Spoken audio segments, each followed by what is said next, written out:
سلام سلام، احوال شما چطورین؟ خوبین؟ خسته نباشین؟ امتحانا رو خوب پشت سر گذروندین؟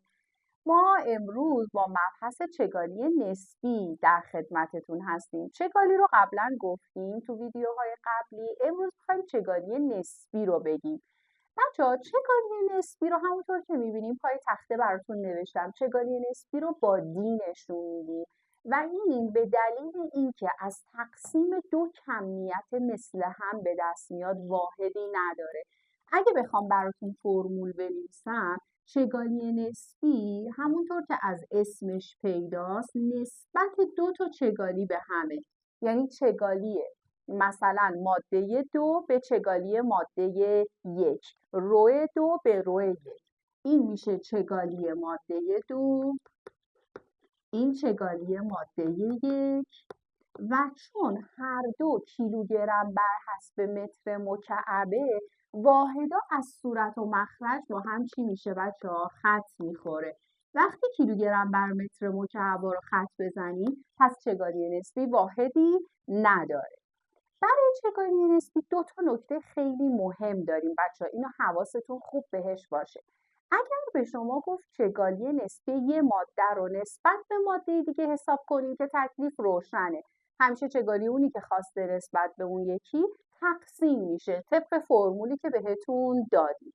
اما گاهی نمیگه. گاهی مثلا به شما میگه چگالی نسبی مس رو پیدا کن، چگالی نسبی یه ماده رو بیا پیدا کن، اما نمیگه نسبت به چه ماده دیگه این کار رو انجام بده. درست مشابه مثالی که براتون پای تخته نوشته چگالی نسبی آلومینیوم رو محاسبه کنی. شما اینجا براتون سوال پیش میاد، گفتی نسبی ولی نسبت به چی من باید اینو پیدا کنم؟ نکته مهممون اینه بچه‌ها، حواستون باشه.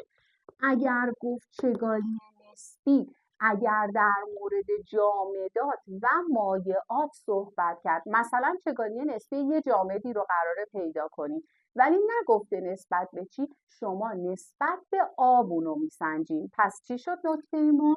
چگالی نسبی جامدات و مایعات هر دو بر حسب آب سنجیده میشه به شرط اینکه به ما نگفته باشه. اگر چگالی نسبی یک گاز رو بچه‌ها خواستین و به شما نگفت نسبت به چی اونو محاسبه کنین، میاین نسبت به چی بچه‌ها؟ این دفعه چگالی هوا میسنجین. پس جامدات و مایعات رو نسبت به آب، چگالی گاز رو نسبت به هوا. همه اینا رو تو مسئله به شما میدن، نیازی نیستش که چگالی ها رو حفظ باشید. ببینید مثل همین سوالی که براتون نوشتم، وقتی من قراره چگالی نسبی آلومینیوم رو پیدا کنم، خب میگم آلومینیوم یه جامده، جامدات رو نسبت به آب باید بسنجم. میام میذارم توی این فرمول، میگم دی مساوی هستش با رو 2 به رو 1. رو 2 شما چون چگالی نسبی آلومینیوم رو میخوایم پس باید چی رو بذاریم؟ 900 رو بذاریم. میذاریم چگالی آلومینیوم تقسیم بر، گفتیم جامدات و مایعات نسبت به آب سنجیده میشه. بچه چگالی آب هستش 1000 کیلوگرم بر متر مکعب. پس من 900 رو باید به 1000 چیکار کنم؟ تقسیم کنم، میشه 9 دهم. واحدم که گفتیم نداره. حالا ممکنه مثلا به شما بگه چگالی یک گاز رو بیا پیدا کن، چگالی نسبی مثلا اکسیژن رو پیدا کن.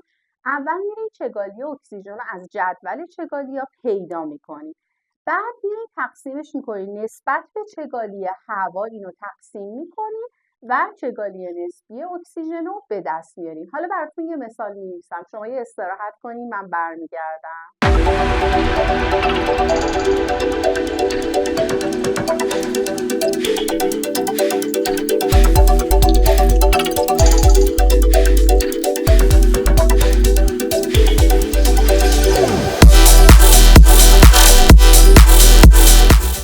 خستگیتون در رفت، بریم ادامه کار. من براتون یه سوال نوشتم توی این مدت زمانی، نوشتم چگالی نسبی مواد زیر رو پیدا کنیم. چه موادی؟ اکسیژن که یه گازه، مس و آهن که جامدن و بنزین که مایع است. میخوایم همه مواد رو چگالی نسبیشون رو پیدا کنیم. و همینطور چگالی آب و هوا رو هم بهتون دادم. همه هم بچه‌ها بر حسب کیلوگرم بر متر مکعبه. خیلی خیلی دقت کنید توی فرمول چگالی نسبی مهم نیستش که واحد چگالی یا فرعی باشه یا اصلی، ولی چی مهمه؟ اینکه چگالی صورت اگر اصلیه مخرجم حتما اصلی باشه، یعنی هر دو مثلا کیلوگرم بر متر مکعب کیلوگرم بر متر مکعب، یا میتونه هر دو فرعی باشه، گرم بر سانتی متر مکعب گرم بر سانتی متر مکعب.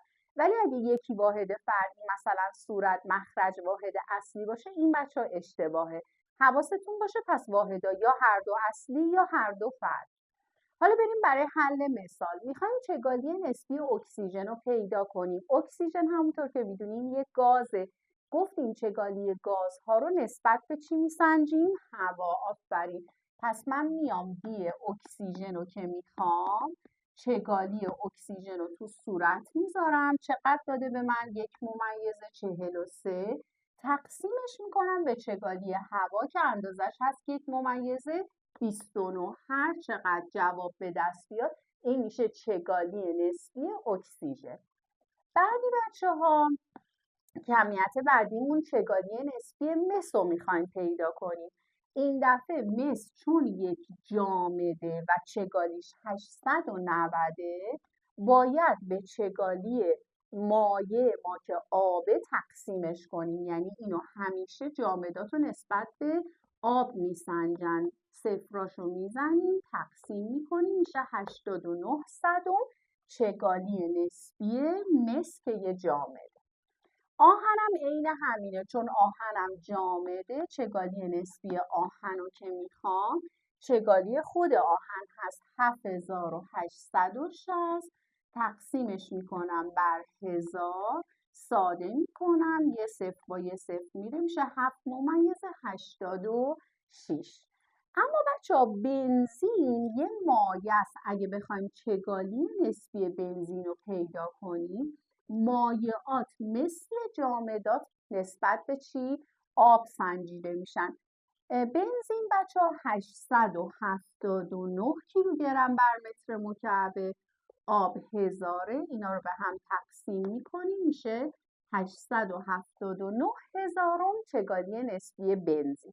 یه نکته مهمم اینجا بگم، امیدوارم که این مسئله رو خوب یاد گرفته باشید، ولی یه چیزی رو خیلی بچه ها تاکید باید داشته باشم اینجا براتون که چگالی مواد، مثلا فرض کنین آب و روغن، یکی چگالی بیشتری داره یکی چگالی کمتری داره. وقتی شما این ماده ها رو با هم میخواین ترکیب کنید میبینین که مثلا روغن روی آب قرار میگیره، یه ماده بالاتر یه ماده پایینتر، یعنی اونی که چگالتره اصطلاحاً از لحاظ فیزیکی میگیم چگالتره، سنگینتره، پایینتر، و اونی که چگالی کمتری داره بالاتر قرار میگیره. دلیل اینکه آب و روغن با هم ترکیب نمیشن اینه، چون یکی چگالیش خیلی بیشتره یکی چگالیش کمتره. هرچی شما اینو ترکیب کنید، حتی هم میزنیم گرما بهش میدیم، بازم میبینیم بعد از اینکه اینا ساکن میشن نسبت به هم ترکیب نشدن، با هم مخلوط نشدن و یکی بالاتر یکی پایینتر. روغن چگالی کمتری داره رو قرار میگیره، آب که چگالی بیشتری داره زیر قرار میگیره. یا مثلا در مورد خاموش کردن آتش حواستون باشه اگر شعله آتیشی که حالا به دلیل بنزین، سوخت بنزین یا نفت اون شعله ور شده، اگه بخوایم با آب خاموشش کنیم شعله شما گسترش بیشتری پیدا میکنه. چرا؟ چون چگالی نفت از آب چیه بچه ها؟ کمتره و سبکتره، میاد رو قرار میگیره و این باعث شعله ورتر شدن آتش میشه. پس این چیزایی که در مورد چگالی گفتیم توی زندگی روزمره هم خیلی خیلی میتونه برامون کاربرد داشته باشه. دقت کنیم به این مسئله. کلا تعریف چگالی رو البته تو ویدیوهای قبلی بهتون گفتیم. چگالی میشد جرم واحد حجم هر ماده‌ای. این که مثلا میگیم آهن 7860 کیلوگرم بر متر مکعب، چگالیش یعنی توی 1 متر مکعب از این ماده 7860 کیلوگرم مولکول وجود داره.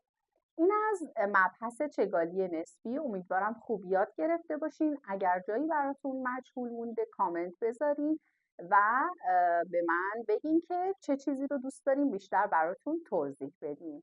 خسته نباشین. خدا نگهدارتون.